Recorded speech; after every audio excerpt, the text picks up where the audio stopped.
मंच विदेशी हो तो राहुल गांधी ही नहीं, कांग्रेस के कई नेता अपनी सीमा लांघ जाते हैं।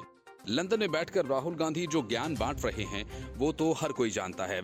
वैसा ही कुछ काम अमेरिकन बार एसोसिएशन यानी एबीए के मंच पर अभिषेक मनु सिंघवी ने किया तो बार काउंसिल ऑफ इंडिया से उनकी ठन गई।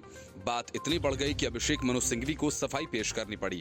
हाल ही में अमेरिकन बार एसोसिएशन द्वारा आयोजित 2 दिवसीय सम्मेलन में सिंघवी ने कुछ ऐसी बातें कह दी जिससे सीबीआई की भवें तन गईं। अभिषेक मनु सिंघवी ने देश में कानूनी शिक्षा की निगरानी के लिए एक राष्ट्रीय मूल्यांकन निकाय की मांग की थी जो पीसीआई से स्वतंत्र हो। इसके अलावा एक अन्य सुझाव के तौर पर उन्होंने एक अलग बोर्ड बेस्ड ग्रुप की भी बात कही थी जिसमें शिक्षाविद शामिल हों। पीसीआई एक स्वायत्त निकाय है। ये भारत में कानूनी पेशे और शिक्षा के रेगुलेशन का काम करती है। पीसीआई की मंजूरी के बिना कोई कानूनी संस्था स्थापित नहीं की जा सकती। एडवोकेट्स एक्ट के तहत पीसीआई अपीलीय निकाय है जो वकीलों के खिलाफ अनुशासनात्मक कार्रवाई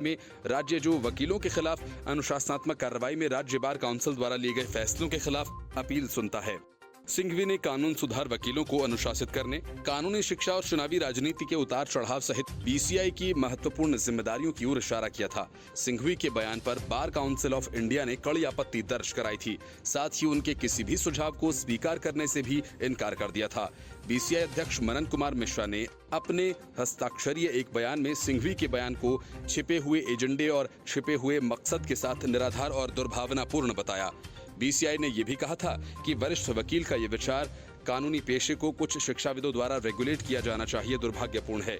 बयान में आगे कहा गया कि सिंघवी ने कुछ तथाकथित प्रबंधकों के हाथों भारतीय कानून शिक्षा को बेचने के लिए यह सुझाव दिया था।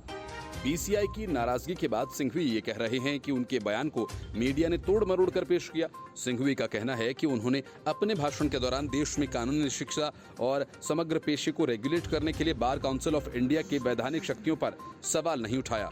ये दुर्भाग्यपूर्ण है कि मेरे भाषण को पूरी तरह से संदर्भ से अलग पेश किया गया और मीडिया में गलत तरीके से दिखाया गया।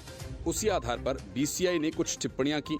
काश इन अनुचित टिप्पणियों को करने से पहले किसी ने मेरा भाषण विधिवत सुन लिया होता।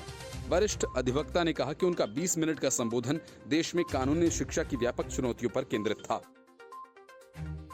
The Report, News of India।